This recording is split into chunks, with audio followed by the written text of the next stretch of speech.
ցանկությամբ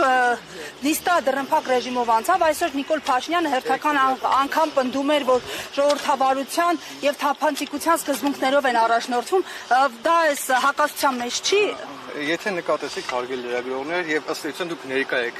դատական նիստին, դա նշանակում է, որ նիստը եղել է դռնբաց ռեժիմով։ Ինչ լրատվամիջոցների համար դռնփակություն էր, որովհետեւ ձայնագրարման միայն թույլտվություն էր։ Ըստ էության քաղաքացիական դատավարության օրենքի նախատեսում է դռնբաց դատական նիստի հնարավորություն, որը իրենց ենթադրում է, որ յուրաքանչյուր ոք լրատվամիջոցի ցանկացած քաղաքացի իրավունք ունի մասնակցել դատական նիստին, եւ դուք ըստ էության մասնակցեցիք դատական նիստին, կատարեցիք ձայնագրություններ, ինչ վերաբերում է տեսագրությանը, դա արդեն դռնբացության ռեժիմին չի առնչվում, դա դատական նիստում լուսաբանման հնարավորությունից լուսաբանումը դուք ձայնագրություն եք կատարել եւ կարող ցանկացած ժամանակ այդ ձայնագրությունը հրապարակել եւ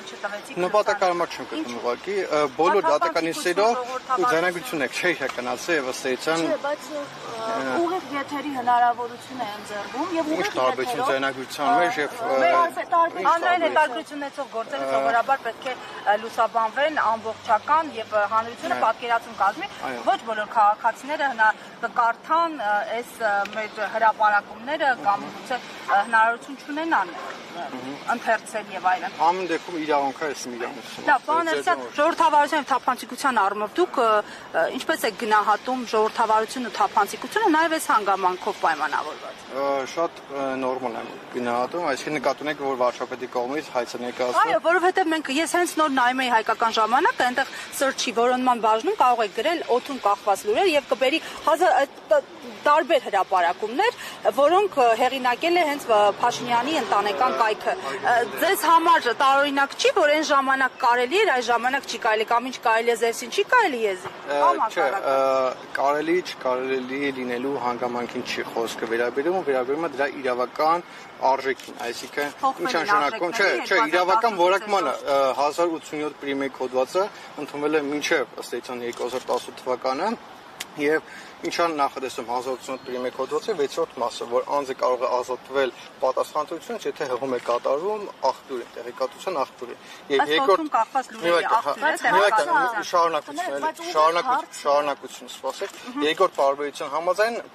անձը չի կարող ազատվել պատասխանատվությունից, եթե այդ աղբյուրը չնույնականացող աղբյուր է։ Այսինքն օդում կախված լուրերի այդ եզրույթը չի կարող որակվել որպես հղում տեղեկատվության աղբյուրին եւ հանցնահինգ պատասխանատվությունից ազատելու համար դա օրենքով ուղղակի ամրագրված է։ Այսինքն եթե վաղեմության ժամկետի խնդիր չլինի, հնարավոր է նաեւ Փաշինյանի այս հրապարակումների եւ նրա ընտանեկան կայքի հրապարակումներին անդրադառնալ եւ իրավական գործընթաց մեկնարկել։ Ըստ էության այս պահին Civic AM կայքի դեմ արկայ մի քանի դատական գործեր եւ ըստ էության դա արկել չի յուրաքանչյուր ոք, այո, իրավունք ունի մտնել դատարան, եթե գտնում է որ իրավունքը խախտվել է, կարող է դիմել եւ իրավունքների պաշտպանություն իրացնել։ Այստեղ նորից կնշեք, դուք ինչն եք վիճարկում, որ դավաճանելու չդավաճանելու փաստը թե անանուն հղումը։ Ըստ էության կողմը պատասխանողը հղում է կատարում, որ իր կողմից ոչ թե փաստացի տվյալ է հրապարակվել, այլ կատարվել է հռետորական հարցադրում, արդյոք Նիկոլ Փաշինյանը դավաճանել է կնոջը թե ոչ։ Հռետորական չի հարցադրում։ Ես գտնում եմ, որ դա հռետորական հարց է, բայց մենք հայցադիում չենք վկայակոչել հռետորական հարցի հանգամանքը։ Մենք այնտեղ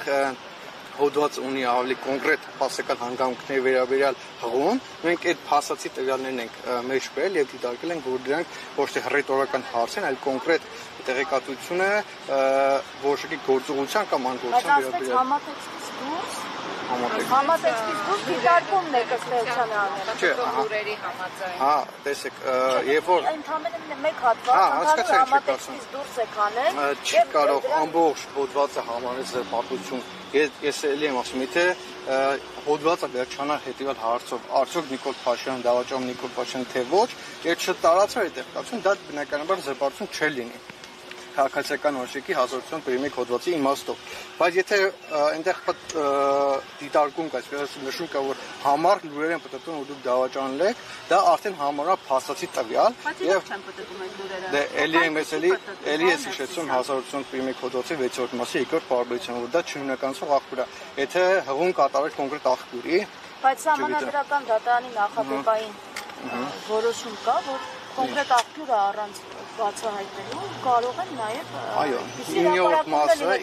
ընդ որում այդ գործն էլ է վերաբերվել հրապարակին եւ ինչպես գիտեք 9-րդ մասը թույլ է տալիս եւ ըստ զանգվածային լրատվության գործը իրավունքին չհրապարակել տեղեկատվության աղբյուրը, այս դեպքում պատասխանատվություն ստանձնան մի անձին է։ Այսինքն դրա իրավական հետևանքը կայանում է նրանում, որ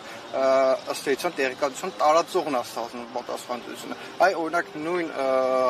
պայմանով մենք փորձում ենք հասկանալ Նորայր Մարտիրոսյանը թե չէ տարածողը։ Եթե լիներ Նորայր Մարտիրոսյանը, այսօր հարց կներ հեղինակի հետ կապված էլի։ Բայց մի ուրիշ հարց է, էլի, քանի որ Նիկոլ Փաշինյանը չի եկել հետաքրքիր է, օրինակ մեր լրագրողներից համար այս հայցը շատ զավեշտալի հայց է, որովհետև Փաշինյանն իր գործունեության ընթացքում հազարավոր այսպիսի հրապարակումներ է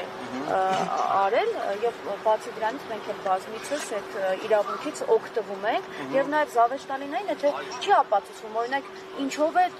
տուժել Նիկոլ Փաշինյանը եթե այստեղ կանգնած լիներ եւ ասել օրինակ ինձ փողոցում տեսել են ասել են դու տիկնոջդ դավաճանում ես որովհետեւ հրապարակը այդպես է գրել մենք հասկանանք որ առարկայական վնաս է հասցվել իր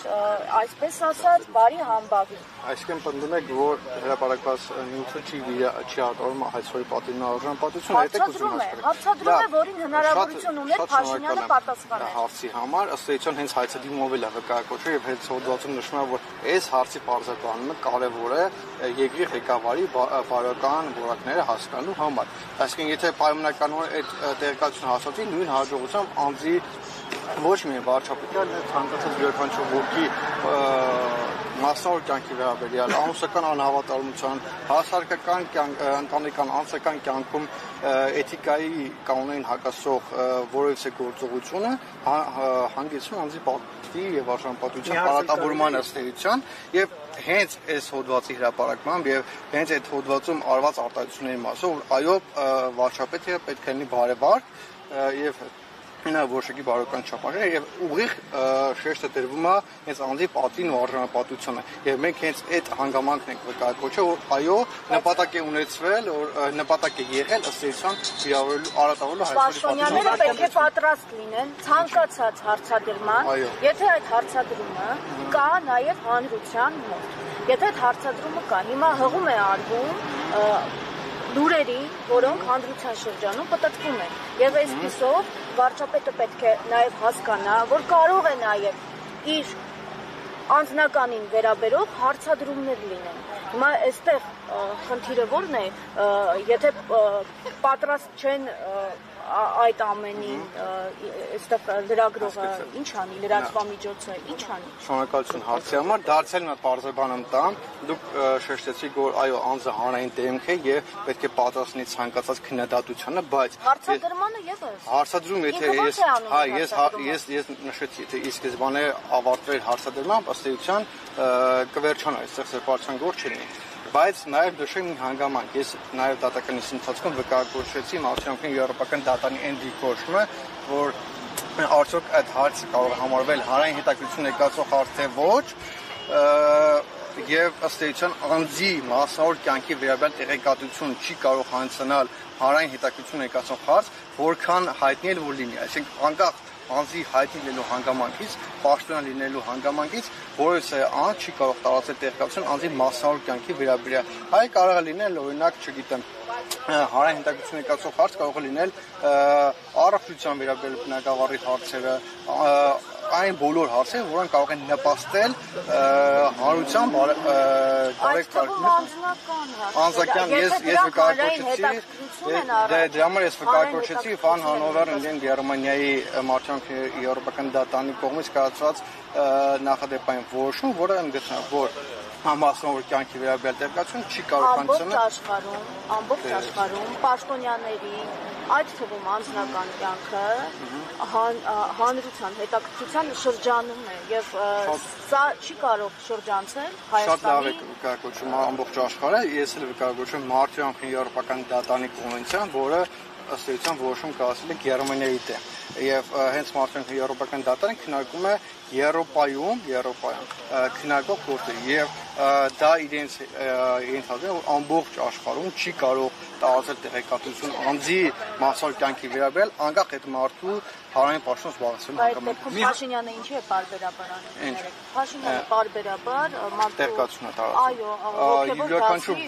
Յուրաքանչյուր ոք ազատ է իր անձնի պաշտպանության համար, եթե գտնում են իրենց իրավունքը խախտել, կարող են դիմել դատարան։ Եվ քանի որ տեսնում ենք, որ տարբեր ԿՊԱ-կանների գործերով ձեր ընկերությունն է եւ դուք եք հիմնականում ներկայանում, ձեզ է վստահում Փաշինյանը միայն։ Չէ, ուղղակի իմ մասնագիտացությունը ավելի, ասեմ, իմ մասնագիտացումը կոնկրետ ուղղված է անձի պատվի իրավարժանապատվության արտավորող գործերով ուղղությանն է, այսինքն ես իմ ուղղվածությունը այդ կողմն է, դրա համար դրանով պայմանավորված ես ստանձնում եմ քաղաքացիական կապանակի կուսակցության այդ որոշ պատգամների իրավունքների պաշտպանություն։ Մի հարց էլ կարելի է ես։ Տեսեք, դուք ասում եք, որ երկրի ղեկավարի բարոյական կերպարի հետ կապված խնդիրներ կա, դուք այդ հարցադրումը կարող եք դիտարկել երկու տեսակետից։ Մեկը վիրավորելու տեսակետից, մեկն էլ արդյոք չեք դիտարկում այն հանգամանքը, որ կարող է պատահի հրապարակ օրաթերթը, քանի որ նման լուրեր են պատտվում, նա այդ հարցադրումը դրել է, որ վերջապես մեր սիրելի վարչապետին եկեք փրկենք այս Երբ լուրերից։ Այս մեր վարչապետը հրաշալի մարդ է, ընտանիքի նվիրված մարդ է։ Գուցե նպատակադրումը դա է, որ վարչապետը պատասխան է դրել։ Այո, եթե ելի եմ ասում, եթե սահմանը փակվեր այդ տեղեկատվությամբ, որ այո, հարցը ինչ է, դե դա արդեն համանավ փաստացի տվյալ, որ արտադրվում է անձի։ Դեմային հարցը տրվում է, որպեսզի հարցի տրվում փաստացի համար լուր եմ պատտում, հաջորդ ինչ է լինում։ Ոչ, լուրերը ինչ տեղեկատվություն տա։ Եթե այլոց ենթադրությունները, այլոց պատմությունները։ Ես դարձյալ։ Եթե դատավարության փոխարեն, դատավարության փոխարեն ընդհանրապես լիներ մի պատասխան, որ ոչ, ես չեմ դավաճանում ինքնամիջը։ Եթե միայն հարցադրում լիներ արդյոք Նիկոլ Փաշինյանը դավաճանում է կնոջ թե ոչ, դա չէր կարող դարբել որպես 7 տեսակի հարցադրում ա եղել, 7-ին էլ մի պատասխանով, 7-ին էլ պատասխանով։ Ես էլ եմ ասում, այնտեղ տարածել է տեղեկատվություն, ըստ որի համար լուրերը պատտվում, որ դուք դավաճանում եք Տիկին Աննա Հակոբյանին։ Դա արդեն համանավ փաստացի տվյալ, որը արտադրում է անձի պատվին արժանապատվությունը, որը պետք է ապացուցի պատասխանող կողմը եւ ըստ էության արձանագրենք, որ պատասխանող կողմը որովհետեւ վերաբերելի եւ թույլատրելի ապացույց չի ներկայացրել այդ փաստը հիմնավորելու համար։ Դա արդեն կարող է արձանագրել։ Եթե օրինակ ասել օդում կախված լուրեր կան, դա ինչպես կորակե։ Եթե օրինակ ասել օդում կախված լուրեր կան, որ Նիկոլ Փաշինյանը դավաճանում է իր կնոջը։ Դա էլի համարվում է չունական ցողախտում, փոխում չի կարող անցնել պատասխանատվությունից։